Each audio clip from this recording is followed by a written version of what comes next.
Hey, welcome back to another vlog. Welcome back. Welcome back. Hey, if you have not, make sure that you guys subscribe to the channel, Please subscribe to our channel and like our page. comment, Comment ring that bell for notifications so you're notified next time we put out a video. every 'Cause we do it Sunday. every Sunday, every week. And on this particular one, we're doing the Q&A.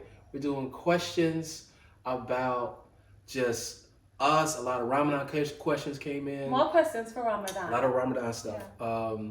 And a little bit about, just like in general, like our relationship, stuff like that. Okay, I think So how did you go about doing it?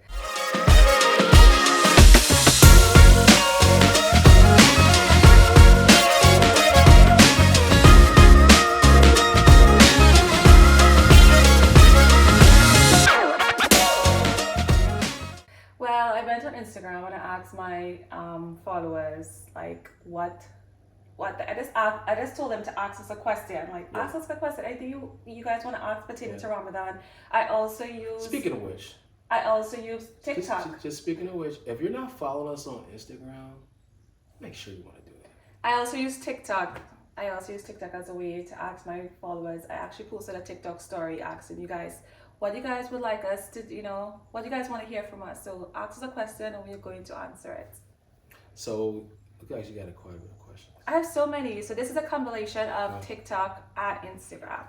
All right, let's get through it. Let's do this. I want to start off with our dog Fox. I think we got a lot of questions on Fox.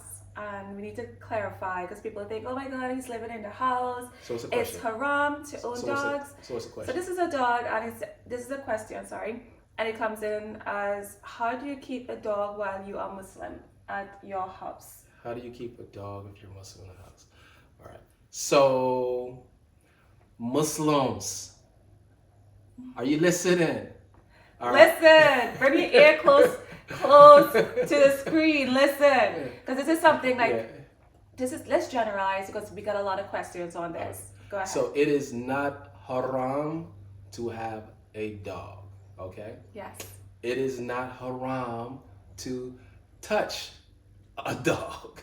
All right. So first and foremost, we always go back to what does Allah say. Mm-hmm. So if we look in the Quran, there's quite a few different ayahs that is in the Quran that Allah even references dogs. If you look at Surah Al-Mahdi, Surah 5, ayah 4, I believe, Allah talks about what is permissible to eat, and He says that if you have trained your dogs to hunt, meaning that it's okay to have a dog, right? It's okay to be a dog owner. Yeah. Secondly, Allah talks about, as an example, in Surah Al-Kahf, which is the story of the young believers who are upright, who are in the cave, and they had a dog. So obviously, if they were upright, they were good people, etc., and they had a dog, it's okay. Now, a lot of people reference, some hadiths, and which is what people think that they heard the Prophet say, etc., etc. And it talks about not having a dog in the home. So we don't have our dog in our home. Like the dog doesn't go in the kitchen or cooking or in the living room because this is our playground. Yeah. So because the dog is not as clean, so we don't have the dog in our home or anything like that. The dog was a security dog.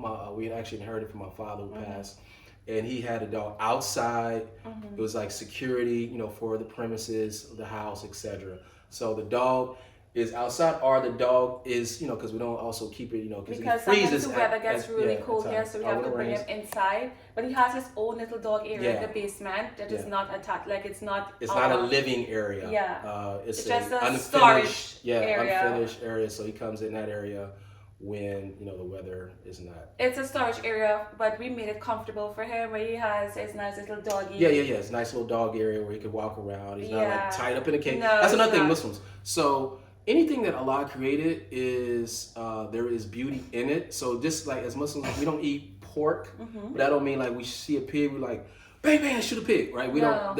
So people have ill treatment of sometimes, unfortunately, of some pets because their mentality. A lot of it's culture based. You don't shun them and treat them. Yeah, you treat all animals nicely. Dogs, There's actually a hadith of there was a woman who was, how should I say, she was like loose. Mm-hmm. She was a prostitute. Call it what it is. Call it what it is. Jezebel. Yeah, and she seen a dog that was literally about to die of thirst, and she gave the dog water, and Allah forgave her for her sins because how the treatment she had with the dog. Yeah. There was another man who seen, he went down the well, brought up some water for himself, drunk it, and then he seen a dog that, again, same situation, that needed some water. He went back down the well, got some water for the dog. Allah thanked him and forgave him. And yeah, so I just want to say there's a lot of misconceptions in Islam, especially cultural misconceptions. I think a lot of time we attach culture to Islam. And I grew up, trust me, I grew up thinking if you see a dog, if you look at a dog too long, you break your wudu. If you touch a dog, you're going to hell. Like, I grew up with all these, and it's like when you get older, you know, you have to use your common sense. Yeah. So if you touch a dog, it's not sinful, but just remember to wash your hands. Wash your hands, or your garment if your dog like gets saliva and stuff like that on it, because you should wash your hands, wash your garments, etc. I hope this answers all the questions concerning dogs. There's a lot. there was quite a few dogs. What happened is that I took my dog for a walk and I posted him on Instagram because I consider myself a dog mom, which is like a new term for someone who takes care of a dog. Oh, okay. And I think a lot of people, you know, kind of take that as I'm literally a mom of a dog. Like I breastfeed a dog, I keep him in a crib. No, it's not. It's nothing like that. Because people have dogs for hunting, again, for security. You know, people have dogs like CNI dogs. There's a lot of. And trust me, I am big on hygiene. Because someone asks, you know, because of hygiene, we don't keep dogs. Our dog gets better treatment than Bilal. Can I say that? Baby, I think everybody. That our dog, like he gets really, he takes baths, he gets his nails done, we make sure and keep him very clean. His dog area is washed down every day. Every day his dog area is washed down, so it's very clean. Yeah. So let's move on. Enough about the dog. Someone asks any different cultural traditions in Ramadan, and I have to go ahead and start off this one because we have so much different cultural differences in. When it comes to Ramadan, for instance, I'm going to start off by saying, when it comes to breaking up the fast, growing up in Trinidad, we break our fast with a samosa and a date, a piece of cake. We could ask anything that is a carb, right? Carb, as in carbohydrates. And when I came to America, you slid the date in. No. Really dates. No. Not really dates, but if you go to the masjid, it's going to have a samosa and a date. And some chana, and people from the Caribbean and Trinidad could testify that when you go to the mosque, you must see some chana, some samosa, and some date. But when I came to America, I realized Bilal only breaks his fast with dates. And I was like, where is the samosa? Where is the carb, you know? And he was like, oh, it's sunnah from the Prophet, peace be upon him, who breaks his fast with the date. Yeah, so it's not only is it sunnah, the Prophet, peace be upon him, that there's also science that, like, there's so many health benefits when you eat a date, when you break your fast with a date, like if you haven't eaten for all day. So use a date, but also like if you can't come in, with a date, some type of fruit, something that is natural, that, came from the earth, where there's a banana, orange, or whatever, apple, what have you, if you can't get a date. But she likes to grab bags of chips. She likes to get some samosas. She likes to... Listen. There's nothing she'll eat some marshmallows, wrong, okay? halal marshmallows. She'll eat anything she can grab her hands on. I think we have to move on because there's so many questions and we try to get as many as we can in this segment. So there's the next question. It says, is it disrespectful that a non-Muslim participates in Ramadan? Absolutely not. Definitely not disrespectful. Allah says that fasting is prescribed for you as it was prescribed for those who came before you. So meaning that Muslims didn't invent the fast. Like people were fasting before, Ramadan was initiated to fast. So that's people from, all kind of different Abrahamic faiths, Jewish communities, Christian communities, obviously Islam. It's not disrespectful. So definitely not. It's very much encouraging. I have a lot of different people from other different faiths that are friends. Some of them, they fast with me a couple of days. I encourage them to, when they fast, not just from from food and stuff, but also from other stuff that we fast from. With your eyes, with your tongue, with your ears, etc. And feel free to read the Quran. If you feel that's uncomfortable, read your scripture. And and whatever gets you connected, closer to God. So This is the next interesting question, and I love it. Someone said, I am not Muslim, but my partner is. What's the best way to support him? the best way I to thought that's a support great question. him. Yeah, that's a good Yeah. one. What would you say? I think the best way to support him is just respect. Just respect the things that he do in Islamic, like his prayer time. So support him. Sometimes he's a Muslim. He might might go to pray on Friday. You could go along with him. That's a great way to support him. If it's Ramadan and he's fasting, a great way to support him is, try to make something for him to break his fast, or something for him to start his fast with. All of that is support. That is great. I seen a video of, it was this guy. He was roommates with another guy. They were friends, and his friend was non-Muslim. He got up early in the morning. Yes. He got up early in the morning to that. make suhoor for him, so nice. which is the food that we eat before like dawn. And like, so, you guys are married, do that. Wake up, help him out. Yeah. I think you can encourage him, in certain areas as well too. And you learning about Ramadan as well also supports him. So And just be peaceful with him, especially during Ramadan, because it's a month where we try not to get upset or angry. So support him by. Are you saying What? Are you saying that you're gonna try not to get as upset as much? Yes, I'm saying that. Yes, No I'm more saying that. bacchanal, as she said. What is bacchanal? Baby? Bacchanal is confusion, comment. That's a trendy term. Yeah, it's a British term. But British. I think British people use bacchanal like a big party, with lots of, like singing, dancing, and that's bacchanal. Because every time there's a party, there is confusion. So I think the British refer to bacchanal like an event with lots of commotion. Trinidad, we refer to bacchanal as the same thing, but also as someone's character, someone who behaves mischievous. That's bacchanal, So that's what we. So I'm not. You're gonna tone down the bacchanal. I don't behave. I don't like bacchanal. Do I like bacchanal? You can't lie during Ramadan. I know, and I don't like bacchanal. Bilal, don't listen to him at all. Someone asked, does Bilal help me with iftar? Does Bilal help prepare iftar? Do I help prepare iftar? I help eat iftar meals.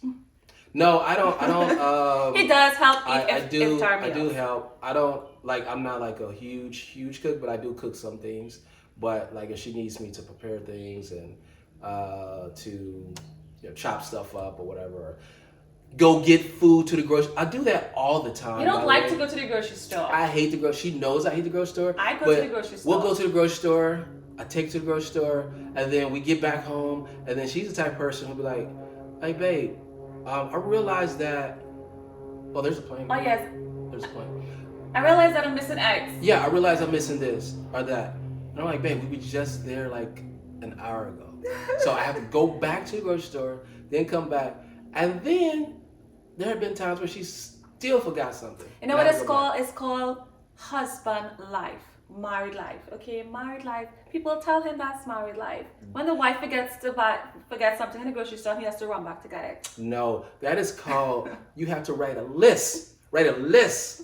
Just write a list. She likes to keep everything up here. Like, I don't understand why you Trust do me, it. I am working on that. Keeping everything up here, you need to put everything in Guys, pen if you don't put it on paper, your goals or whatever you want to do, it just Okay, we have a next question, and this one says, do married Muslims have to refrain from intercourse during Ramadan? Look at y'all getting all extra personal. Getting all what they call it? I just learned a phrase not too long ago. TMI. He did. Literally just Like just literally, a couple hours ago. I was in bed and he was like, "Babe, what is TMI?" I was like, "Too much information." And I was like, "That's right. I think I have heard that." So before, answer a question. Do married Muslim people have to refrain from intercourse during Ramadan? So yes and no. No. So yeah, we do refrain from intercourse, just like from food and from drink during the daylight hours. So from dawn until sunset, we refrain. However, that again is from dawn to sunset. So after the sun has set, you can eat food, you can drink, and you can be close to your spouse. Yeah. your spouse again. Yeah, Yeah. we just cannot have intercourse during the time of fasting. But Yeah. after fasting, the lights come out and the doors are closed. You can do whatever you want. You know that saying? Is that what it's saying? The freaks come out at night? No, I'm just You better not say that. But no, seriously, you can. So here's the thing about fasting is that you are like the strongest urges of the human being, you know, from eating and when you get hungry and drinking when you're thirsty and being sexually active when, you know, that's not, like, you're refraining from all of that during certain times. Someone said to start our fast, like, I think Start Bilal loves the cereal. He's a cereal person. He loves dates and cereal.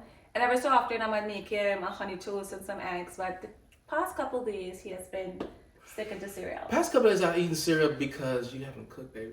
But no, that's not the reason. That's the reason. But I think we getting up too late to start. We getting up like 10 minutes before the time to stop eating, so it's hard to make anything. No, that's not true. True. The reason what I like to eat specifically is usually like, my go-to is like oatmeal because it sticks to you. If I can get some avocado toast with oatmeal, that's perfect for me. And then I'll eat a couple of dates, some Gatorade and water. I'm good, champ. And what's your favorite thing to cook to break fast, or what's your favorite thing to cook during Ramadan? I love, like, for Ramadan, I have so much cravings. Like, sometimes I feel for a sticky bun, and someday I'll feel for barbecue chicken, and someday I'll feel for Chinese. So it's according to what I am craving for. So What's you craving for today? I don't know. I think I ate so much food last night because last time we had an iftar. So I don't know what I'm craving for. Yeah. I'm craving for like food just in general. There are things that you definitely crave for though. Yeah, but it doesn't have anything specific that I crave for. It's like some days I'd be like, I feel Italian. Or yeah, it was this one day we were like, oh my God, I want some Italian food so bad. Yes, we were like, we're gonna go out tonight. We didn't even go out to get that Italian. I know, we did not. Yeah. Okay, look, we coming down to some of the final questions. Someone said, what are your goals this Ramadan? I always give up coffee so I can slowly drink less. My goals during Ramadan, because you know you have to give up something. As we always say, you don't want to go into Ramadan being the same person and come out Ramadan being that same person. You want to come out being a better person. So you want to try to give up some bad habits. And I think for me, and I said this morning in my prayers, I said, Ya Allah, cleanse my mind, allow me to be at peace, allow me to not think anything negative or anything that's toxic. So I ask Allah to free me from evil thoughts or bad thoughts. Like, I don't want that to be a burden on me whatsoever. I want to live my life with a clean spirit. I don't want to have any animosity towards anyone. And if I do, may Allah forgive me and cleanse my heart. And that's the dua I made this morning, because when you think about Islam and you think about that and you think about getting into Jannah, you cannot enter Jannah with an ounce of dirt in your heart. Like, you have to cleanse your heart. Remember when the Prophet, peace be upon him, made that journey? I think the angel washed his heart. You have to be so pure, and that's our goal, our final place to be, inshallah. So I said that this morning because, you know, sometimes you might have naughty thoughts, or you might feel like, oh, I just despise this person or that person, and I say, oh, Ya Allah, free me from that. Relieve me from any bad-minded thoughts, and just allow me to move on, and just, I just want to give that up, you know, just want to give that up. So each to their own, but that's how I feel, and that's what I want to give up. How about you? That's awesome. I know, that's me, for real. You know, for me, I don't really have like, you know, any habits you want to give up? I mean, I don't like hold grudges or animosity, and most. But yours might be different, you know. That's my own. Right. So for me, it's been like, you know, I want to make sure that I stay up on like my Quran reading and making sure I make my nightly prayers every night, you know, throughout the week. There's a couple of surahs, you know, I'm trying to learn as well, or it's chapters in the Quran. Nice. I also like just getting like closer to the family, you know, like having more family time. You know, that's a beautiful thing about Ramadan, because you like stuff that you normally do. You kind of like, even though necessarily it's not always bad, but like you're not watching as much stuff on the computer or you know, I try to not working as, you know, 12 hours a day, like sometimes, you know, because you have more chance to be at home. You're eating dinner together as a family all the time, things like that. But also, like, I'm like been studying the Prophet so much, and just like his mannerisms and his behavior. So like I want to be like that. Like Alhamdulillah. he was very always just this mild manner. I know she thinks I'm out all the time when it comes to certain reactions. She think I'm, but I like to be like the Prophet and like just to, you know, I like to think and process stuff before, you know, you react. Because sometimes a lot of times your first reaction isn't the best reaction when something negative happens. So just practicing those things, you know, getting better. That's good. I think that's the final question. There's one that says, and they say, do you guys make love? People ask. That's an interesting question. Oh my God. Do we make love? What do you guys think? We leave that for you guys to figure out. So what we said, we're going to have to answer all questions. Okay. So let's just say this. We love each other, right? I want to say one thing before you go ahead and say it. Just remember, in Islam, it's forbidden to be married and not make love. That is correct. That's it. Correct. If you have a spouse, they kind of keep your spouse from that. So I'm just saying. Yeah. So though she covers, and you know, we're all modest as Muslims, we're not like you know, like nuns or something, right? No, we're not. Where for us in our faith and our religion, you know, when you're married, it's actually like you get rewards and benefits of being together. You get benefits to make love. Imagine that. You're getting blessings. Like you're getting blessings on blessings on blessings on blessings anytime you're affectionate and stuff like that. So let's just say we love each other and we like to express our love. Let's just say we love each other, and yes, we are married and we make love.